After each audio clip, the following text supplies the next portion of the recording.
Try this problem. Do it quickly. I will give you 10 seconds. 10, 9, 8, 7, 6, 5, 4, 3, 2, 1. Good. Unless you plug that into a calculator, probably weren't able to do that. Okay? And but we're going to learn how to do that very quickly. Okay? Maybe not within 10 seconds, but pretty close. We are, let me try that again. So what we're talking about is difference between two squares. So let's expand these brackets. Okay. So remember, if we see something like this, it's really going to be a plus b times a plus b. Okay, and this is where we FOIL. So a times a is a squared. A times b is ab. B times a is ab. Now it could be ba, but because this is going to be ab and this is ab, it's good to keep it alphabetical. Okay, and b times b is b squared. We combine our two ab's, so we get a squared plus 2ab plus b squared. Okay, if we do that over here with the only difference is this is a negative sign. Okay, we have a minus b. Okay, try that again. A minus b times a minus b. Okay, we're going to get the same thing, a squared. Okay, but now it's going to be minus ab minus ab minus b squared. Okay, minus a squared minus 2ab minus b squared. All right, very similar. Okay, but what if we had something? What if we had something like this? A squared minus b squared. No brackets. So this is very similar to this example here. Okay, we just don't have the minus 2ab. Okay, it's also very similar to this. We just don't have a plus 2ab, and this is negative. Well, if we expanded this out, okay, if we wanted to put it, or rather factorize it, not expand, it would be a plus b and a minus b. Okay, here's why. Well, this is the difference between two squares. A squared minus b squared, okay, is the same thing as the difference of our square roots plus the sum of our square roots. Okay, so it's the same thing as a plus b times a minus b. Let's see that with some constants. Okay, so here's our beginning problem. Okay, we have a difference of two squares. We have 73 squared minus 27 squared. And we said if we have something like a squared minus b squared, that equals a minus b times a plus b. And this can be either order. It can be plus and then minus. It doesn't matter. So what this is really going to be is 73 minus 27 times 73 plus 27. Okay, 73 minus 27. Let's do that really quick. 27, 3 minus 7 is 6. Borrow, 6 minus 2 is 4, so we get 46. Times 73 plus 27 is 100. 46 times 100 is 4,600. Okay, we're done. That's much faster than doing 73 times 73, figuring this out. So, and then adding that to, and then or subtracting that. 27 minus 27. Okay, Now, if we had a calculator, we might just plug this in, but you don't always have a calculator, and it's good to practice little tricks like this. Now let's try with some more complex problems, like this one.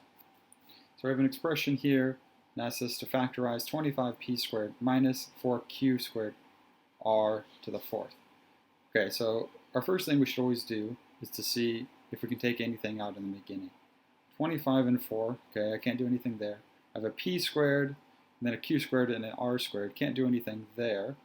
Okay, but we can use a difference of squares. So I can take the square root of both of these, okay, and put it into an a squared minus b squared, because that's what we have.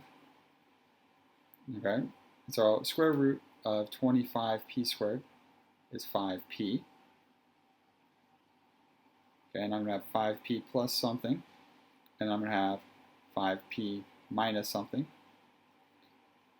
4q squared r squared. So square root of 4 is 2. Square root of q squared is q. And square root of r squared is r squared. So we're going to have 5p plus 2qr squared and 5p minus 2qr squared. All right. Now let's try a couple application problems here. So find the volume of a concrete pipe 6.3 meters long with an external diameter of 1.7 meters and an internal diameter of 1.5 meters. Okay, so we have a diagram here.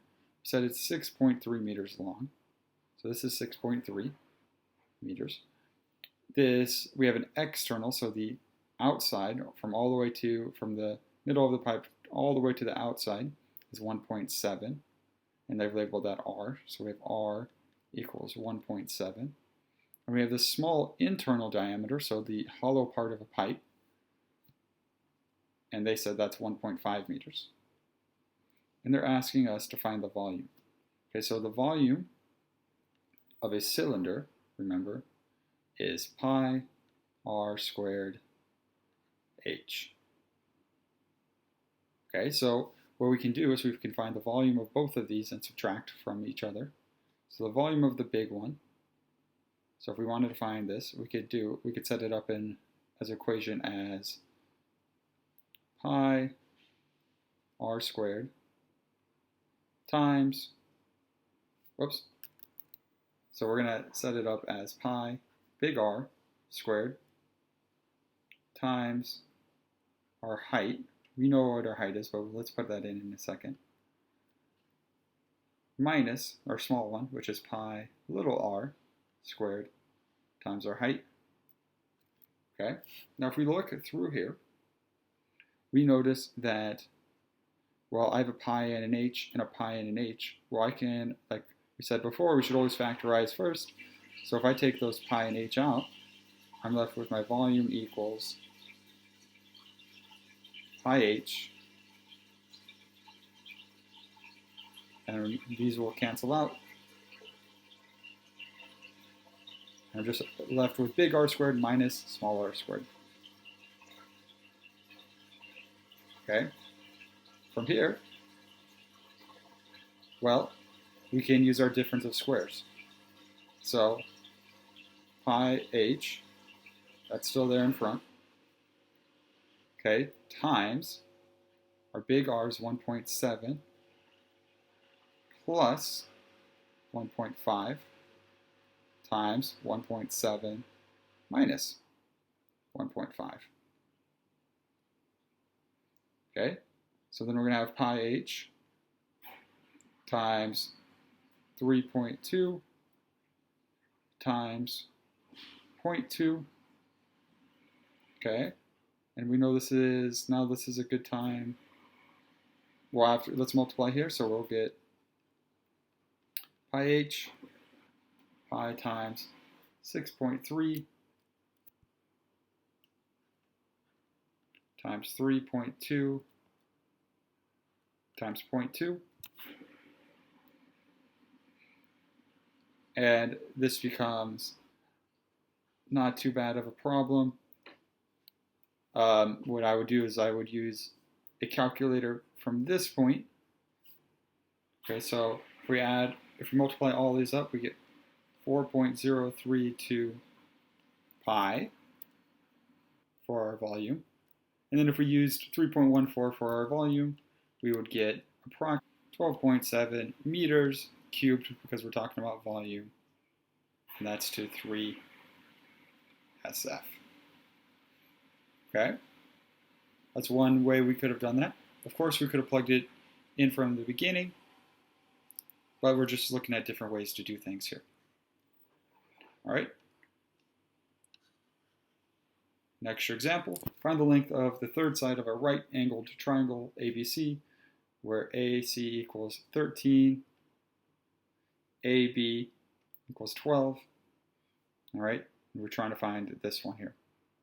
All right, so we know that A squared plus B squared equals C squared. From here, see if you can solve it.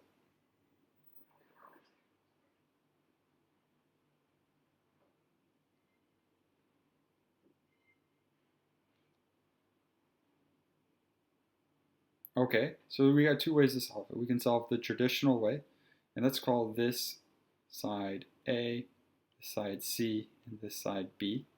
So we have 12 squared plus B squared equals 13 squared. So we're going to have 144 plus B squared equals 169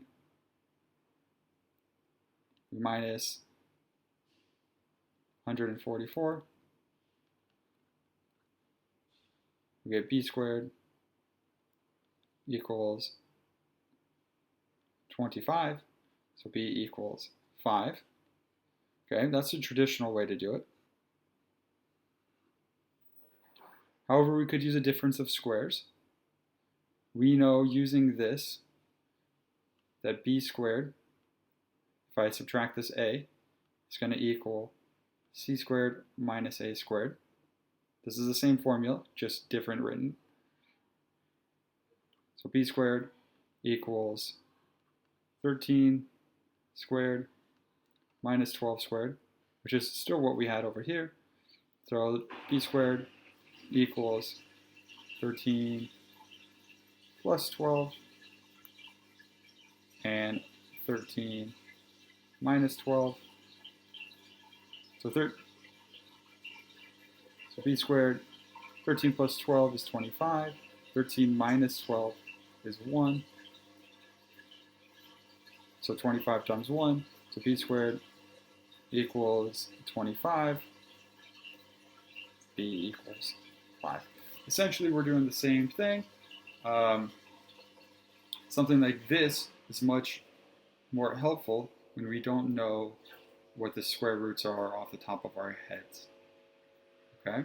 So if these are bigger numbers, this might prove a little bit easier to do it like this. But either way works. Okay? Difference of squares. Remember, if we see A squared minus B squared, okay, that's going to be factor to A plus B times A minus B. That's our big takeaway from today. All right.